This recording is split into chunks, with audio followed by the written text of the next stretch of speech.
Hello students, आज हम लोग मोमेंट जनरेटिंग फंक्शन के बारे में पढ़ेंगे कि मोमेंट जनरेटिंग फंक्शन क्या चीज़ है। तो जैसा कि नाम से पता चल रहा है कि जनरेटिंग फंक्शन ऐसा फंक्शन जो मोमेंट को जनरेट करे, इसलिए इसको क्या बोला जाएगा, मोमेंट जनरेटिंग फंक्शन। शॉर्ट में इसको हम लोग MGF भी बोलते हैं। मोमेंट को जनरेट करने वाला फंक्शन जो है वो मोमेंट जनरेटिंग फंक्शन कहलाता है। अब ये दो तरह के होते हैं। पहला जो होता है MGF, moment generating function for discrete values. Discrete values वो वैल्यूज़ हैं जैसे x1 = 1, फिर x2 = 2, ऐसे 3, 4, 5, यानी जिनके बीच में गैप है, जिन वैल्यूज़ के बीच में नेचुरल नंबर जैसे होते हैं तो उनको कहा जाता है डिस्क्रीट वैल्यूज़। तो moment generating function for 1, 2, 3, 4, 5 discrete values के लिए। दूसरा है moment generating function for continuous values. Continuous values होंगी तो इसका मतलब बीच में गैप नहीं होगा। डिस्क्रीट वैल्यूज़ में बीच में गैप होगा, 1, 1 के बाद 2, 1 के बाद 1.1 नहीं होगा, 1.1 के बाद 1.2, 1.3, इस तरह की वैल्यूज़ नहीं होंगी डिस्क्रीट वैल्यूज़। और कॉन्टिन्यूअस वैल्यूज़ वो वैल्यूज़ होंगी जैसे कोई इंटरवल दे रखा होगा, x की वैल्यू 0 से 1 के बीच में है, यानी 0 से 1 के बीच के सारे पॉइंट्स अगर कंसीडर होंगे तो वो moment generating function for continuous values के लिए होगा। वैल्यूज़ ये हैं, x की वैल्यू 0 से 1 के बीच में सारी वैल्यूज़ आ रही हैं, कॉन्टिन्यूअस वैल्यूज़ हैं।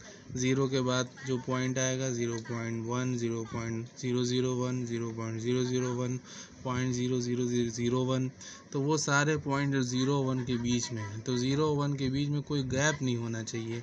मेरा मतलब है कि जो वेरिएबल्स होंगे वो 0 और 1 के बीच की कोई भी वैल्यू ले सकते हैं, इसलिए इस इंटरवल को कहा जाएगा कॉन्टिन्यूअस वैल्यूज़। तो moment generating function for continuous values, दो तरह के मोमेंट जनरेटिंग फंक्शन है, एक जो है डिस्क्रीट के लिए, एक कॉन्टिन्यूअस के लिए।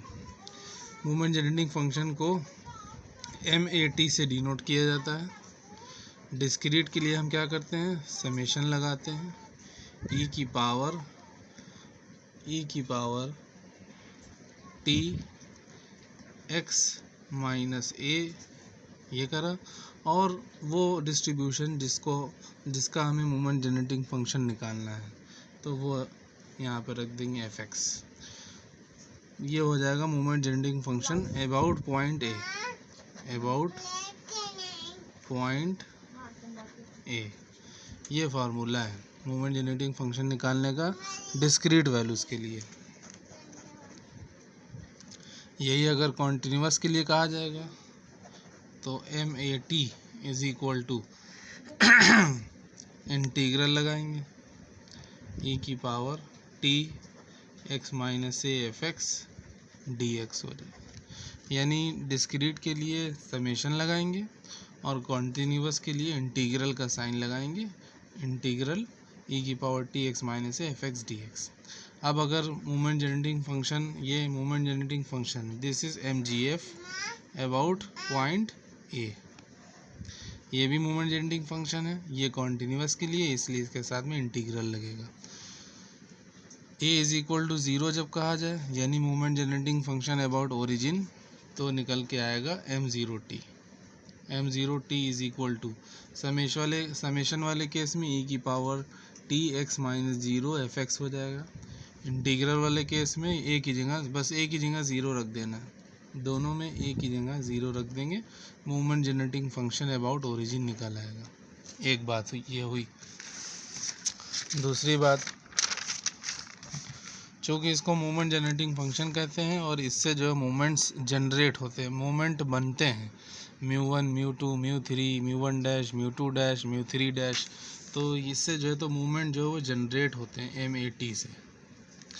जनरेट कैसे होते हैं, जैसे हमने अभी बताया कि इसको मल्टीप्लाई करते हैं ई की पावर टी एक्स माइनस ए से एफ एक्स को। एफ एक्स क्या है, डिस्ट्रीब्यूशन कोई दे रखा हुआ होता है, तो ये दिमाग करो, ई की पावर टी से मल्टीप्लाई, तो ये डिस्ट्रीब्यूशन है और ई की पावर से मल्टीप्लाई करना होता है, तो मोमेंट जनरेटिंग फंक्शन आ जाता है।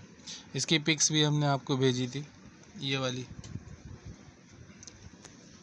वाली पिक्स भेजी थी, moment generating function for discrete values. और इसमें लास्ट में एक एक्सप्रेशन निकल के आया है,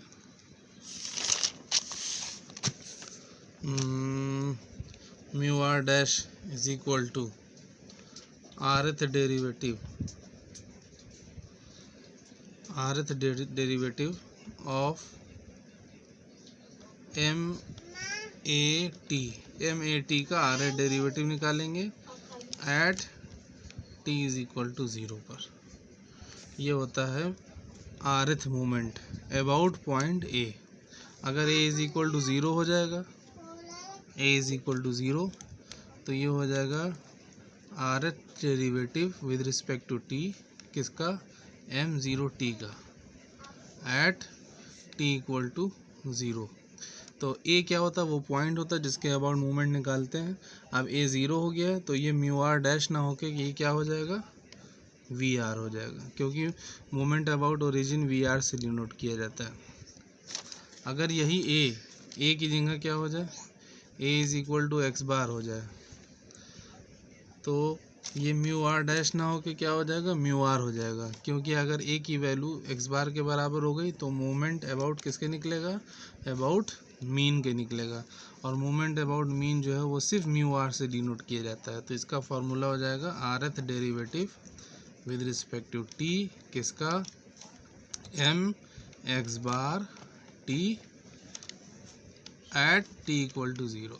t इक्वल टू 0 सब में रहेगा। तो ये जो है तो फार्मूला है, ये डिस्क्रीट के लिए है। और इसके हमने क्वेश्चन भी भेजे थे आप लोगों को,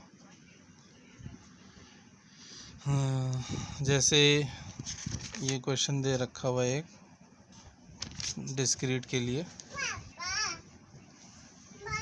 find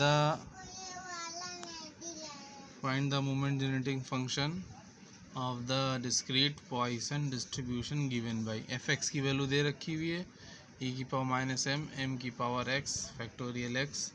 also find first and second moment about mean and variance, ये दोनों चीज़ें भी निकालनी है। तो एफ एक्स की वैल्यू ये है, तो जब ना दे रखा हुआ हो किसके अबाउट निकालना है, तो ओरिजिन के अबाउट लेके चलेंगे। तो moment generating function about origin m0t क्या होगा, e की power t x minus a की जगह 0 हो गया तो e की पावर tx हो जाएगा, और वो फंक्शन यानी एफ एक्स। फिर उसके बाद में समेशन को रन कराएंगे। समेशन किस पे रन करेगा, summation x is equal to 1 2 3 4 5, तो e की पावर m कांस्टेंट है, इसको बाहर निकाल लेंगे। अब ये जो m की पावर x और e की पावर tx दोनों के ऊपर कॉमन पावर हो जाएगी, m e की पावर t पावर x, दोनों के ऊपर पावर x है, दोनों को कॉमन ले लेंगे और फैक्टोरियल x। अब x पे समेशन खोल देंगे, x की पावर 0 से स्टार्ट करेंगे, फिर 1 रखेंगे, फिर 2 रखेंगे, फिर 3 रखेंगे। जहाँ पे कहा जाएगा 1 से स्टार्ट करो तो 1 से स्टार्ट करेंगे, वरना अदरवाइज 0 से स्टार्ट करेंगे। फिर ये चीज़ आ जाएगी, इसको जोड़ लेंगे हम सीरीज़ को। ये ज्योमेट्रिक प्रोग्रेशन है, नहीं ये ज्योमेट्रिक प्रोग्रेशन नहीं है, ये एक्सपोनेंशियल की सीरीज़ है, एक्सपोनेंशियल सीरीज़ है। एक्सपोनेंशियल सीरीज़ को हम ये लिख सकते हैं e की पावर m e की पावर t। वो जो एक्सप्रेशन लिखा हुआ बड़ा सा वो इसका, इस चीज़ का एक्सपेंशन लिखा हुआ e की पावर m e की पावर t का, और इन दोनों को हम एक साथ कर लेंगे तो ये आ जाएगा। ये आ गया, ये क्या चीज़ निकल के आई, ये निकल के आया है मोमेंट जनरेटिंग फंक्शन m0t निकल के आया है। मोमेंट अबाउट ओरिजिन 0 के अबाउट निकालना है, तो v1 चाहिए होगा, तो v1 के लिए क्या करेंगे, जो सा मोमेंट होगा उतना डेरिवेटिव लेंगे। v1 चाहिए तो पहला डेरिवेटिव किसका, m0t का, इसका डेरिवेटिव निकाल लेंगे। t इक्वल टू 0 रख देंगे डेरिवेटिव निकालने के बाद। t इक्वल टू 0 रखा, ये आ गया m, तो v1 की वैल्यू आ गई m। उसके बाद में v2 यानी m0t का सेकंड डेरिवेटिव लेंगे। यहाँ निकाला गया था फर्स्ट डेरिवेटिव, उसको रखा, उसके बाद में इसका फिर से डेरिवेटिव ले लिया, उसके बाद में t इक्वल टू 0 रख दिया, m स्क्वायर प्लस m आ गया, ये आ गया v2। अब म्यू2 बराबर फार्मूला था कन्वर्जन वाला जो हमने आप लोगों को पहले भेजा था, v2 minus X bar square. v2 की वैल्यू रखी जाएगी एक्स बार, और एक्स बार क्या होता है, v1 के बराबर होता है। एक्स बार किसके बराबर होता है, v1 के बराबर, तो v1 की वैल्यू रख देंगे m स्क्वायर, इनको सॉल्व करेंगे m आ जाएगा, तो मीन और वेरिएंस की वैल्यू m आ जाएगी। कहने का मतलब है कि जब डिस्क्रीट दे रखा हुआ होगा क्वेश्चन में डिस्क्रीट, तो समेशन वाला फार्मूला इस्तेमाल करेंगे। अब देखते हैं moment generating function for continuous variable या वेरिएट, जो भी दे रखा होगा। ये दे रखा है m(a t) is equal to limit minus infinity से प्लस इन्फिनिटी e की power t x minus A F X D X. जो भी लिमिट दे रखी हुई होगी वो लिमिट यहाँ पर लगाएंगे। यहाँ पे जनरल लिमिट लगा दी गई है माइनस इन्फिनिटी से प्लस इन्फिनिटी। ये क्वेश्चन हमने भेजा था। ये find the moment generating function of exponential distribution, ये दे रखा है fx 0 से इन्फिनिटी और c की वैल्यू ग्रेटर देन 0, यहाँ ये कंडीशन है।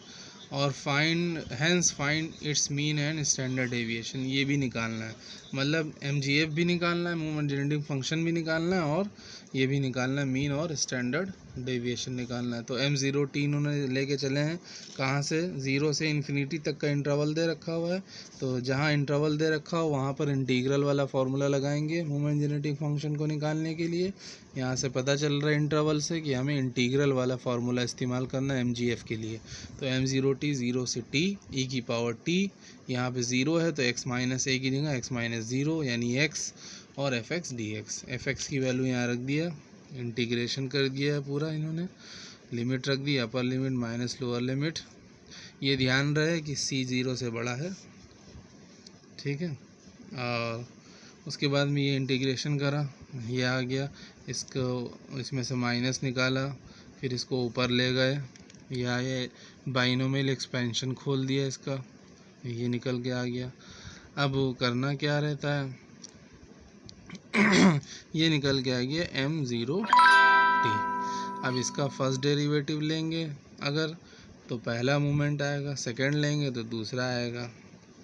और जैसे इन्होंने m0t निकाला है मोमेंट अबाउट ओरिजिन, तो ये v1 निकल के आएगा। v1 बुक में थोड़ा सा गड़बड़ लिखा हुआ है, ये v1 निकल के आएगा, v1, ये v1 हुआ। इसने μ1 लिखा है जो कि गलत है, ये μ1 ना होके ये v1 होगा। v1 is equal to X bar भी होता है जो अभी हमने पहले बताया था, तो X bar is equal to c। अब हमें चाहिए v2 चाहिए, इसने लिखा है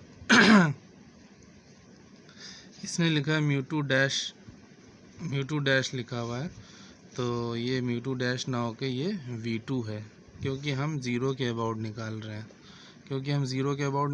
इसलिए ये म्यू2 डैश ना होके ये v2 है। अच्छा खैर, तो m0t का डबल डेरिवेटिव लेंगे पहले, डबल डेरिवेटिव लेने के बाद में ये चीज़ आएगी ये, और इसमें t इक्वल टू 0 पुट कर देंगे तो 2c स्क्वायर बचेगा, ये आ जाएगा v2। और फिर फार्मूला लगाएंगे जो अभी फार्मूला लगाया था ये वाला, ये μ2 is equal to v2 minus X bar square, यानी v2 माइनस v1 का स्क्वायर। तो ये बुक में थोड़ा सा गड़बड़ लिखा हुआ है, ये म्यू2 डैश नहीं है, म्यू2 बराबर हो जाएगा, म्यू2 बराबर v2 minus v1 square. v2 निकाला 2c स्क्वायर और v1 निकाला है c का square, 2c square, c square बचेगा। स्टैंडर्ड डेविएशन क्या होता है, म्यू2 का स्क्वायर रूट c स्क्वायर यानी c। स्टैंडर्ड डेविएशन निकल आया, स्टैंडर्ड डेविएशन SD बराबर c आ गया। और जो मीन पूछा था, मीन बराबर c, ये भी निकल आया। और मोमेंट जनरेटिंग फंक्शन पूछा गया था, तो वो पहले ही निकल के आ गया मोमेंट जनरेटिंग फंक्शन। mgf पहले ही निकल आया। उसी mgf से देखिए हमने मूवमेंट्स बनाया, v1 बनाया, v2 बनाया, फिर उसके बाद में स्टैंडर्ड डेविएशन निकाल लिया है। तो इसीलिए इसको मूवमेंट जनरेटिंग फंक्शन बोलते हैं, क्योंकि इससे मूवमेंट जनरेट होते हैं। कैसे जनरेट होते हैं? mgf को एक बार डिफ्रेंशिएट करो तो एक मूवमेंट मिल जाएगा, पहला मूवमेंट। दो बार डिफ्रेंशिएट करोगे तो दूसरा मूवमेंट मिल जाएगा। इसी तरह ये म्यू आर डैश है, आरथ डेरिवेटिव लेंगे तो आरथ मूवमेंट मिलेगा। डैश क्यों लगा हुआ? क्योंकि यहाँ अबाउट पॉइंट ए कहा गया है।